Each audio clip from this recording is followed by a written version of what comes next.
49ers faithful, lock in because something is happening in Santa Clara right now that cannot be treated like random off-season noise. When this team starts reshaping the wide receiver room, adding help on the defensive front, keeping an eye on offensive line protection for Brock Purdy, and still refusing to slam the door shut on the Brandon Aiyuk saga, that sends a message, a loud one. The Niners are recalibrating this roster with a contender mindset and with absolutely no margin for error, and that changes everything about how we should read what comes next in free agency, in the draft, and in the bigger championship picture. So right now, before we go any further, I want to hear from you in the comments. What is the #1 priority for this team if the 49ers are serious about keeping this Super Bowl window wide open? Because let's be real, the first thing that really sets the temperature in Santa Clara is what this team did at the start of free agency. These were not little depth moves. These were not, let's just fill out the roster moves. No, these were moves that completely changed the draft conversation and completely changed the pressure level on this franchise heading into 2026.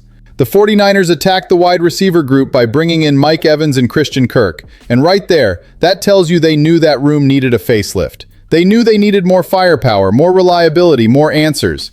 Then on top of that, they trade for Osa Odigizua, and now all of a sudden the defensive line gets a real interior pass rush threat, something this team has been desperate for. That is not accidental. That is not random. That is a front office looking in the mirror and saying, we are not wasting this window. But here's where it gets really interesting, because once you solve part of those urgent needs before the draft, your first-round pick stops being a desperate reaction and starts becoming a strategic weapon.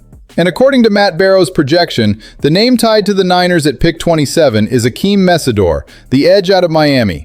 And no, that's not something fans should just shrug off. When a reporter with real ties to the building points in that direction, you pay attention. You absolutely pay attention. And honestly, it makes a ton of sense.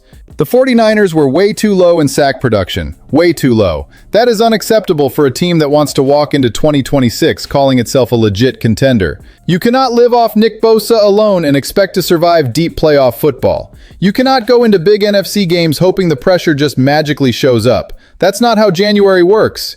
If Mesidor is truly on the radar, then the message is obvious. Even after reinforcing the roster, the front office still believes this defensive front needs more youth, more violence, more juice, more disruption off the edge. And what I really like about that possibility is the discipline it shows. Because let's be honest, after bringing in receivers, there would still be a temptation to go grab another one in round 1. Barrow's even mentioned that possibility. And sure, in a vacuum it sounds fun. More weapons, more headlines, more excitement. But the smarter team, the more complete team, the more dangerous team in January, that team takes the better value at the more urgent premium position. And if the board says there are going to be more interesting wideouts later than true impact edge rushers, then going defense at 27 is not boring. It's not conservative. It's championship roster building. That's what it is. So let me throw this right back at you. If Mesidor is sitting there at 27, are you sprinting that card to the podium? Or do you still think this offense needs even more attention? And speaking of attention, let's move to a spot on this roster that might be even more fragile than people want to admit: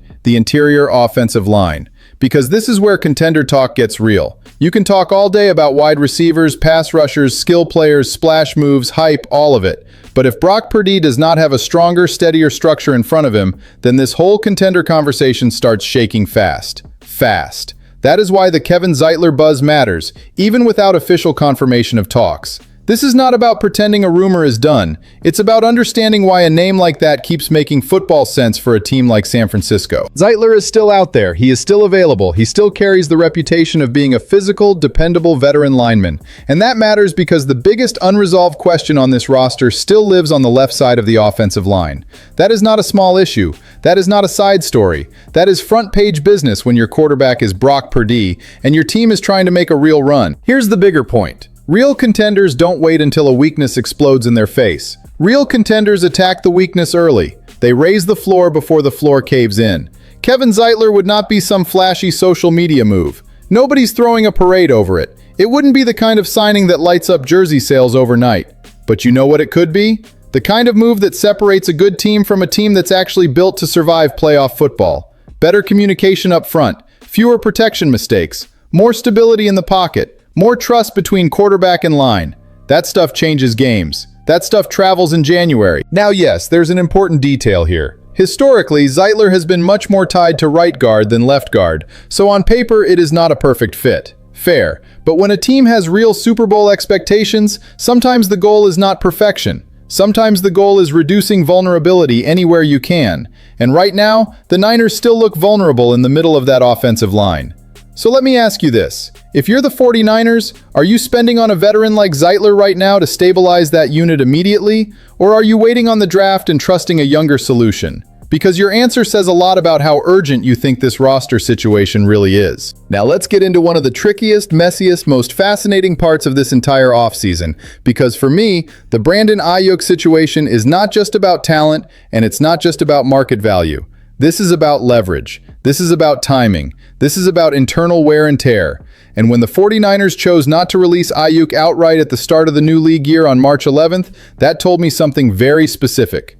The plan right now still looks like trying to get something back. Anything back. Some kind of return before officially shutting the door. And I'll be honest, I do not buy reconciliation as the main storyline here. I just don't. To me, this feels way more like a front office trying to squeeze value out of an ugly situation before finally moving on. And from a business standpoint, that makes total sense. If you still have a player under contract, even one with tension attached, you're going to see if that asset can still bring something back. The problem for San Francisco is that the rest of the league sees the exact same situation. Nobody is confused here. And that brings us straight to Washington. Everybody sees the Brandon Aiyuk to Commanders connection. Everybody. His desire to play with Jaden Daniels has been out there. The Arizona State bond is real. And the front office relationship between John Lynch and Adam Peters makes the whole thing feel very believable on the surface.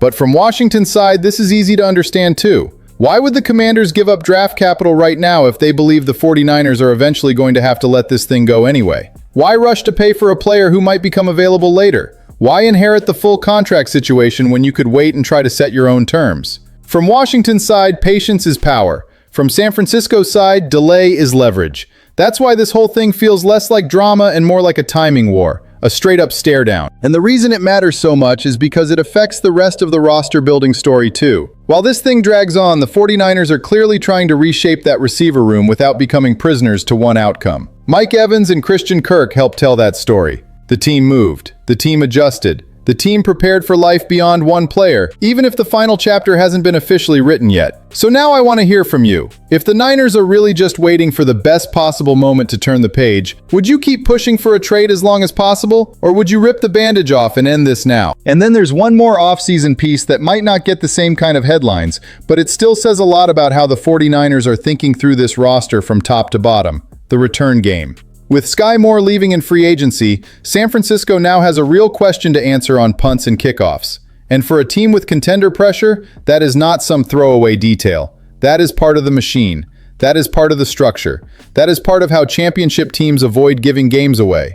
Which is exactly why the Trent Taylor name circles back into the conversation. A lot of fans are going to hear that and think, really? That's the move? That's the headline? But inside the Niners' logic, it actually tracks. Taylor knows the building. He knows the system. He has relationships inside that locker room. And most importantly, he brings something Kyle Shanahan has always valued in the return game: trust.